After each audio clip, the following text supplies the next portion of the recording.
نور عالم خان بولے آپ کی ٹیم ناقص ہے لیکن ہم آپ کے ساتھ کھڑے ہیں۔ وزیر اعظم نے جواب دیا مہنگائی سمیت عوامی مسائل پر جلد قابو پا لیں گے۔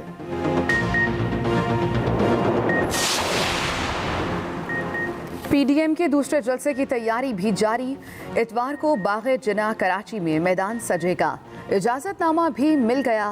پیپلز پارٹی میزبانی کرے گی۔ جلسے کے منتظمین کورونا SOPs پر عمل درآمد کے پابند ہوں گے۔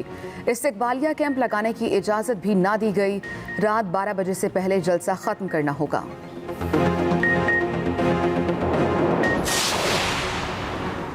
اسلام آباد میں لیڈی ہیلتھ ورکرز کا دھرنا چوتھے روز بھی جاری۔ مظاہرین پرامن احتجاج سے اپنے مطالبات منوانے کے لیے پرعزم۔ کہتی ہیں مطالبات نہ مانے گئے تو دھرنا ختم نہیں ہوگا۔ دوسری جانب دھرنے کا مقام چاروں اطراف سے کنٹینرز اور خاردار تاروں سے بلاک۔ پولیس کی بھاری نفری موجود، لیڈی پولیس اہلکار بھی تعینات ہیں۔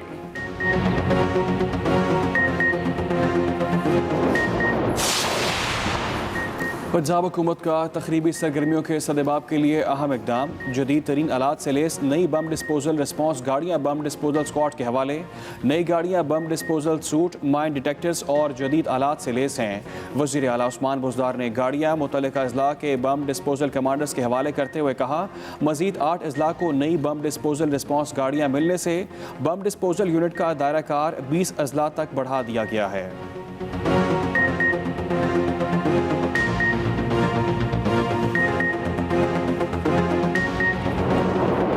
اور اب آپ کو لیے چلیں گے لاہور، جہاں پر معاون خصوصی معید یوسف اس وقت میڈیا سے گفتگو کر رہے ہیں۔ اگر وہ ایک لیں گے، لیکن بھارت پچھلے جب سے مودی سرکار آئی ہے بھارت میں، وہ تو دوسری طرف قدم اٹھا رہے ہیں اور بھاگ رہے ہیں۔ اندرونی حالات دیکھ لیں، کشمیر کا معاملہ دیکھ لیں، اور میں نے یہی اس انٹرویو میں بات کی ہے کہ مجھے یہ بتائیں کہ کوئی ہمسایہ بھارت کا رہ گیا جو اس سے بات کرنے کو تیار ہے؟ چین سے آپ کی لڑائی، نیپال سے آپ کی لڑائی، بنگلہ دیش آپ سے خوش نہیں، پاکستان سے تو آپ کے ویسے تعلقات ٹھیک نہیں، تو یا تو پورا خطہ ہی پاگل ہو گیا اور یا مسئلہ آپ کا، فیصلہ خود کر لیں۔ پاکستان کی اپنے لیے ویژن کیا ہے؟ دیکھیے، اگر آپ اکنامک سیکیورٹی کی بات کرتے ہیں، اقتصادی تحفظ کی بات کرتے ہیں، تو اس میں 3 چیزیں لازم ہیں۔ ایک، راہداری، کنیکٹیوٹی، کیونکہ پاکستان کی لوکیشن، جیو اکنامک لوکیشن اتنی اہم ہے کہ ہمارا ایک سینٹرل جو ہے رول، کردار ہے راہداری میں۔ سی پیک کیا ہے؟ راہداری کا کوریڈور ہے۔ افغانستان میں ہم امن کیوں چاہتے ہیں؟ تاکہ ہم سینٹرل ایشیا کو ایکسس کر سکیں اور وہاں سے ان کی جو توانائی ہے اس سے فائدہ اٹھائیں، ہمارا گوادر پورٹ کھڑا ہو وغیرہ۔ اور میرا خیال ہے کرن تھاپڑ صاحب بہت حیران ہوئے جب میں نے یہ بات کی کہ جی ہم تو مشرق میں بھی کنیکٹیوٹی چاہتے ہیں، تبھی تو اکنامک سیکیورٹی سارا خطہ جو ہے وہ اکٹھا ہوگا۔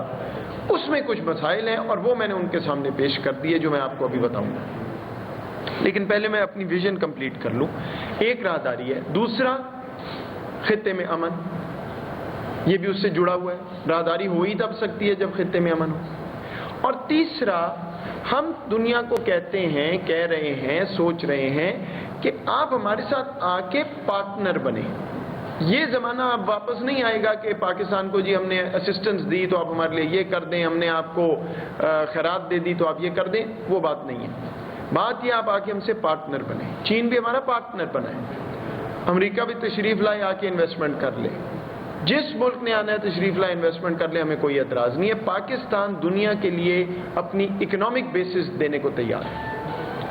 آئیں، پروجیکٹ لگائیں، کام کریں ہمارے ساتھ، اور یہ بات چھوڑ دیں کہ جی پاکستان کی اکانومی ہے، ہم خود کہتے ہیں، مجھے کبھی یہ بات سمجھ نہیں آتی، ہم تو بڑی چھوٹی منڈی ہے۔ چھوٹی کیسے؟ دنیا کا 5واں 6واں بڑا ملک چھوٹا کیسے ہو سکتا؟ تو ہمیں خود اپنے اندر کانفیڈنس ہونا ضروری ہے۔ اور اس انٹرویو کی ایک چیز میں آپ کو بالکل واضح کر دوں جو فرق تھا، باقی تو اور نہیں، اور مجھے شاید میں نے یہ بات پہلے نہیں کی اور شاید مجھے کرنی بھی نہیں چاہیے، لیکن بات یہ ہے کہ مجھے تھوڑا سا افسوس صرف ایک بات پہ ہوا ہے اس انٹرویو کے بعد۔ باقی تو الحمدللہ میں جتنا شکر کروں اللہ تعالیٰ کا اور جتنا شکریہ ادا کروں تمام ہمارے سسٹم کا، عوام کا جو فیڈ بیک آئی، لیکن افسوس اس بات کا ہوا کہ 90% فیڈ بیک میں ایک چیز ساتھ لکھی ہوئی تھی یا بتائی گئی مجھے کہ جی یہ ہم پہلی دفعہ ہم نے دیکھا پاکستان نے 2 ٹوک الفاظ میں ہندوستان کو جواب دیا، بڑی خوشی ہوئی. اس کا مطلب ہے کہ ہم اپنا کیس جو ہے وہ پہلے شاید ڈر ڈر کے پریزنٹ کرتے رہے ماضی میں. تو سوال یہ کہ ڈرنے کے لیے ہے کیا؟ کوئی چوری کیا ہے، کوئی ڈاکہ ڈالا ہے، جو چوری ڈاکہ تو دوسرا ڈال رہا ہے. ہماری ٹیریٹری پہ کشمیر کے اندر جو وہ کر رہا ہے جانوروں والا سلوک انسانوں کے ساتھ، ڈرنا تو اس کو چاہیے. تو یہ بیسکلی اپروچ تھی، لیکن ہمارا بیسک بنیادی میسج امن کا ہے. یہ بات واضح ہونی چاہیے کہ پاکستان امن کے لیے کھڑا ہے. اب امن میں رکاوٹ کیا ہے؟ پہلی چیز کشمیر کا اگر آپ تذکرہ کر لیں تو وہاں پہ جو 5 اگست 2019 کے بعد اقدامات ہوئے ہیں، ایک جیل کا سما بنا دیا، وہاں پہ فوجی محاصرہ کیا ہوا ہے، وہاں پہ انسانوں کو جانور بنایا ہوا ہے. اور یہ میں آپ کو چیز ایک واضح کرنا چاہتا ہوں، ہندوستان کی پالیسی کیا ہے. اس انٹرویو میں یہ اس طرح بات نہیں ہوئی. وہ کر کیا رہے ہیں؟ وہ مقبوضہ کشمیر میں ایک نیریٹو پھیلانا چاہتے ہیں اور پھیلا رہے ہیں، پھیلاتے گئے ہیں کہ جی اصل میں تو کشمیر پہ سودا ہو گیا، یہ تو چیپٹر کلوز ہو گیا، آپ لوگ ایسے ہی لگے ہوئے ہیں، پاکستان تو سنجیدہ نہیں ہے. تو جتنا کلیئرلی ہم کہہ سکتے تھے ہم نے واضح کر دیا، اور میں نے شاید الفاظ بھی استعمال کیے کہ اوور مائی ڈیڈ باڈی. دیکھیں، آپ کہتے ہیں کشمیر سب سے بڑا مسئلہ ہے، اور ہندوستان جو کشمیر کے اندر کر رہا ہے تو سودا ہو کیا سکتا ہے؟ صرف ایک کہ جو آپ نے اقدامات اٹھائے ہیں سارے ختم کریں، اقوام متحدہ کی قراردادوں کے مطابق آ کے فیصلہ کر لیں. اور یہ میں کیوں کہہ رہا ہوں؟ اس لیے کہ ہمیں پتہ ہے کہ اس وقت کیا حالات ہیں مقبوضہ کشمیر میں، ان کو بھی پتہ ہے. کشمیری بات بھی نہیں کر سکتے، سن سکتے ہندوستان کا نام. فاروق عبداللہ صاحب جو پرو انڈیا کشمیری لیڈر ہیں، وہ حکومتیں بناتے رہے ہیں کشمیر میں، انہوں نے آ کے اسی کرن تھاپڑ کے پروگرام پہ کہا کہ چینی ہمارے اوپر مسلط کر دو لیکن ہندوستان سے نہیں کہا. تو نظر آ رہا ہے کیا ہو رہا ہے. تو میں نے تو ان کو یہی کہا ہے کہ دیکھیں، آپ کو یہ ریورس تو کرنا ہی کرنا ہے، ہماری وجہ سے نہیں، جو وہاں پہ ہو رہا ہے اس کی وجہ سے. جب آپ انسانوں کو جانوروں کی طرح ٹریٹ کریں گے تو جواب تو آئے گا، اور وہ آنے والا ہے. تو بہتر ہے کہ آپ اپنی یہ مرضی سے ہٹ کے اس سے پیچھے اور بات چیت پہ آ جائیں. اور دوسری بات، ہمیشہ وہ یہ کہتے تھے کہ جی پاکستان کشمیر کی بات کرنا چاہتا ہے، ہم تو دہشت گردی کی بات کریں. تو اس انٹرویو میں ایک بڑی تبدیلی پاکستان کے سٹانس میں یہ ہے کہ ہم نے کہا جی ایکچولی آپ نہیں، میں بات کرنا چاہتا ہوں دہشت گردی کی. اور اب میں آپ کو بتاتا ہوں میں کیا بات کرنا چاہتا ہوں. اور پھر ایک ایک کر کے ثبوت کے ساتھ ہم نے ان کو گنوایا کہ آرمی پبلک سکول اٹیک میں کون سا ماسٹر مائنڈ را ہینڈلر سے کیسے بات کر رہا تھا، فون کال کہاں سے آ رہے تھے، P C Gwadar, Pakistan stock exchange, Chinese consulate. یہ سارا معاملہ جو ہے نہ ان کی توقع تھی میرا خیال، نہ اس طرح پہلے بات ہوئی ہے، لیکن ہمارے پاس چھپانے کو ہے کچھ نہیں. اچھا، جب آپ نے ساری بات کر لی تو مجھے جو انڈیا کی پریس سے اس کے بعد جو انہوں نے میرا خیال کو ریئیکشن بھی کہ یہ ہم نے تو بات چیت کا نہیں کہا پاکستان کو، کیونکہ اینڈ میں نے یہ کہا کہ جی ہمیں، لیکن جو دہشت گردی کے الزام ہیں ان پہ کوئی جواب نہیں آیا. بس میں اسی پہ چھوڑتا ہوں. جہاں تک بات اور یہ ہے، دیکھیں ہم تو بات کرنے کے لیے تیار ہیں، کنڈیشنز ہم نے واضح کر دی ہیں. کشمیر میں آپ کو کیا کرنا پڑے گا، اور دہشت گردی آپ کو پاکستان کے خلاف روکنی پڑے گی. امن کے لیے ہم کھڑے ہیں.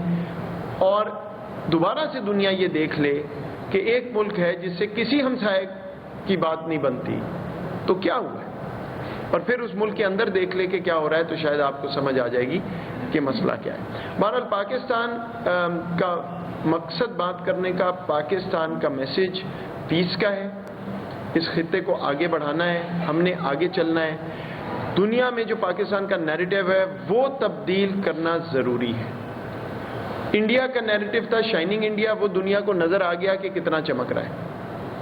پاکستان کا نیریٹو ہے اکنامک سیکیورٹی کا، وہ ابھی تک دنیا نے تسلیم نہیں کیا. اس پہ ہم نے کام کرنا ہے, اور اس میں میری گزارش ہے میڈیا سے کہ آپ بھی پاکستان کے سفارتکاری کا حصہ ہیں. اب یہ وہ وقت نہیں رہا کہ پریس کانفرنس ہوئی پھر آپ نے صبح اخبار میں لکھا. آپ لوگوں کو ہم سے پہلے پتا ہوتا ہے. میرا خیال ہے جو میں نے انٹرویو میں کہنا تھا وہ آپ لوگوں کو میرے سے پہلے شاید پتا ہو کیا بولنا. اب تو وہ دنیا ہے. تو آپ لوگ جب بات کرتے ہیں تو یہ سوچ کے کریں کہ آپ بھی ریاست کا حصہ ہیں. اور میں آپ کو مثال یہ دے دیتا ہوں, 90% خبریں پاکستان کے باہر لوکل میڈیا سے اٹھا کے لگائی جاتی ہیں. اس انٹرویو میں بھی میرے سے جو سوال پوچھے گئے وہ پاکستانی میڈیا کو کوٹ کر کے پوچھے گئے. یہ بس میری آپ سے گزارش ہے کہ آپ بالکل میں یہ بات نہیں کر رہا کہ آپ صرف ریاست کی بات کریں. آپ کا کام تنقید کرنا ہے, سوال کرنا ہے, لیکن پاکستان کی جو ڈائریکشن ہے اس کو دیکھیں. ہمارا کانفیڈنس جو ہے ریاست کا وہ نظر آنا چاہیے میڈیا رپورٹنگ میں. یہ وہ پاکستان نہیں ہے کہ وہ کہیں ڈر کے اور بات نہیں کرے گا, اور ضرورت نہیں ہے کسی چیز سے ڈرنے کی. ایک ملک کہہ رہا ہے راہداری, ریجنل پیس, پارٹنرشپس, اور کیا ہوتا ہے فارورڈ لکنگ ملک. اور اگر کوئی دوسرا پیچھے جانا چاہتا ہے تو اللہ تعالیٰ ان کو بھی ہدایت دے. ہم نے اپنا فوکس اس چیز پہ رکھنا ہے جہاں ہم ہیں.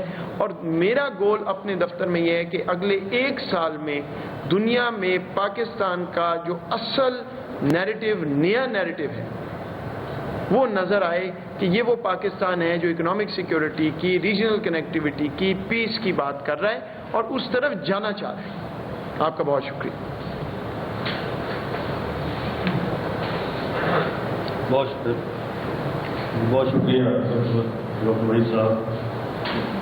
اور صاحب نے کہ ہمارے پروگرام ہے, انہوں نے بڑی مختصر اور بڑی دلیل کے ساتھ ایک مختصر بیانیہ جو پاکستان, حکومت پاکستان کا ہے, جو کشمیر اور انڈیا کے بارے میں انہوں نے بات کی, تو بڑا اچھا, بڑی لمبی بات کی.